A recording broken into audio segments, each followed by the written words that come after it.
बच्चों प्रश्न 3.4 में जो पहले 4 प्रश्न है उनमें हमें मुख्य हल भी निकालना है, व्यापक हल भी निकालना है। तो पहला प्रश्न देखिए, यहाँ पर tan x बराबर √3 दिया है। तो आपको पता है कि tan x का जो मान 0 to पाई तक जो मान होता है वही मान पाई से 360 के बीच में रिपीट होता है। यानी कि जो 0 से पाई तक जो मान चलते हैं, चाहे वो 1 हो, चाहे 1/√3 हो, चाहे √3 हो, वही मान यहाँ तक चलेंगे और उसके बाद फिर वही मान रिपीट होने शुरू हो जाते हैं। किसके बाद? पाई के बाद। तो अब आप ध्यान से देखिए कि tan x का हमें पहले मुख्य मान निकालने जा रहे हैं। तो आपको ध्यान से पता होगा कि tan √3 का मान tan 60 डिग्री होता है, यानी कि tan π/3 होता है, नहीं होता है? ये मान सबसे पहले आप ये देखिए कि पॉजिटिव है या नेगेटिव है। तो हमें पता है कि ये वैल्यू क्या है, पॉजिटिव है। तो tan कौन कौन से क्वाड्रेंट में पॉजिटिव होता है? एक तो पहले क्वाड्रेंट में और एक थर्ड क्वाड्रेंट में। तो यानी कि जो वैल्यू हम निकालेंगे फर्स्ट से निकालेंगे और tan की दूसरी वैल्यू कहाँ से आएगी? थर्ड से आएगी। एंड हमने लगा दिया यहाँ पर, एंड tan। अब थर्ड क्वाड्रेंट से मान निकालना हूँ। थर्ड क्वाड्रेंट क्या होता है? 180 प्लस थीटा। क्या होता है? 180 प्लस थीटा, यानी कि पाई प्लस, और थीटा कौन है? पहला वाला मान π/3। तो यहाँ आ गया tan x बराबर tan π/3 एंड tan, और पाई में π/3 ऐड करेंगे तो कितना हो गया? 4 π/3। तो ये हमारे इसके मुख्य मान आ गए। तो मुख्य मान हो गए, मुख्य हल हो गया, मुख्य हल हो गया x बराबर π/3, पहला π/3 एंड दूसरा हो गया 4 π/3। x का मान, कोण x का मान। अब व्यापक हल आ जाइए, व्यापक हल। तो क्या दिया है? tan x के लिए दिया है, x के लिए। तो x बराबर क्या सूत्र होता है? n pi plus alpha. tan theta बराबर tan एल्फा में, तो x बराबर n पाई प्लस एल्फा की वैल्यू पहली वाली जो होगी π/3, और ये हो गया comma n belongs to z। अब सेकंड क्वेश्चन में आ जाइए, sec x बराबर 2। तो ये कौन सा, ये क्या है? पॉजिटिव है नेगेटिव है? पॉजिटिव है।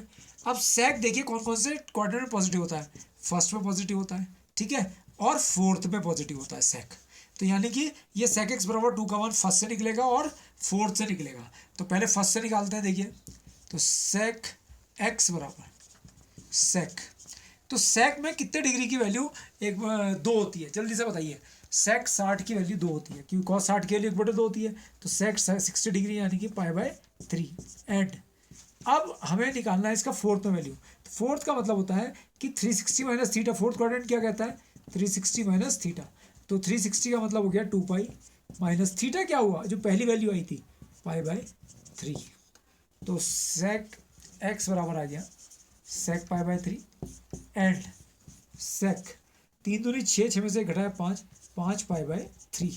तो यहाँ पर x के 2 मान आ गए, तुलना करने पर π/3 एंड 5 π/3। यही मुख्य हल है। तो मुख्य हल बराबर x बराबर π/3 एंड 5 π/3 हो गया। अब व्यापक हल पे आ जाइए आप, व्यापक हल। तो अब आप कह रहे हो कि सर आपने साइन के लिए बताया था, कॉस के लिए बताया था, टेन के लिए तो फॉर्मूला नहीं बताया था। तो लेकिन मैंने सेक थीटा बराबर सेक अल्फा तो बताया था आपको। तो क्या होगा? सेक जो कॉस का होगा वही सेक का होगा, यानी कि जो कॉस का होगा वही सेक का। तो कॉस थीटा बराबर कॉस अल्फा का क्या फॉर्मूला है? थीटा बराबर 2n pi plus minus alpha. तो थीटा की जगह कौन है? एक्स बराबर 2n pi plus minus alpha की जगह कौन आएगा? जो पहली वाली वैल्यू है π/3 comma n belongs to z। चाहो तो सॉल्व कर लो थोड़ा सा कि पाई कॉमन ले लो और 3 एलसीएम ले लो। तो 6n plus minus 1, 6n plus minus 1 और comma n belongs to z, ठीक है। अब आपका थर्ड आ गया है, ध्यान से देखिए third part. Third question number 3 है cot x बराबर -√3। तो ये वैल्यू देखो माइनस में आ गई। किस में आ गई? नेगेटिव वैल्यू आ गई। तो कॉट किस में नेगेटिव होता है? तो कॉट नेगेटिव होता है सेकंड में और कॉट नेगेटिव होता है फोर्थ में। तो सेकंड क्वाड्रेंट तो 180 माइनस थीटा वाला होता है और फोर्थ क्वाड्रेंट होता है 360 माइनस थीटा वाला। तो इन दोनों से इसकी वैल्यू निकलेगी। तो हमें क्वेश्चन क्या दिया है? cot x बराबर माइनस का √3। तो cot x बराबर पहले सेकंड क्वाड्रेंट से निकालेंगे।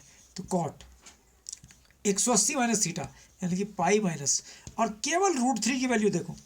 तो जो tan 30 की वैल्यू होती है cot इसकी होती है, तो cot 30 की वैल्यू √3 होती है, तो π/6, ठीक है, क्योंकि cot 30 की वैल्यू √3 होती है। हमें √3 माइनस से मतलब नहीं है, केवल √3 से मतलब है। तो कितनी इसकी होती है? एंड अब मैंने सेकंड क्वाड्रेंट से निकाल लिया, अब फोर्थ क्वाड्रेंट से, फोर्थ क्वाड्रेंट कॉट 360 माइनस तो 2 पाई माइनस और यही मान पाई बाय 6। तो कॉट एक्स बराबर cot 6 pi minus pi by 6 5 pi by 6 and cot 6 to 12 minus 11 pi by 6।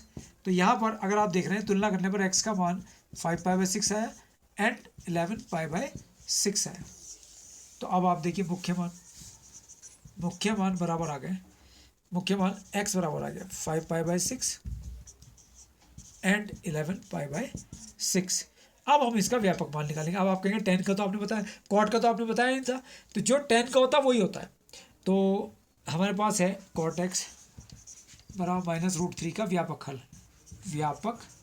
हल। देखिए x बराबर थीटा बराबर होता है ना, तो यहाँ थीटा तो है नहीं, x है, x बराबर n pi plus alpha, alpha की वैल्यू है 5 पाई बाय 6।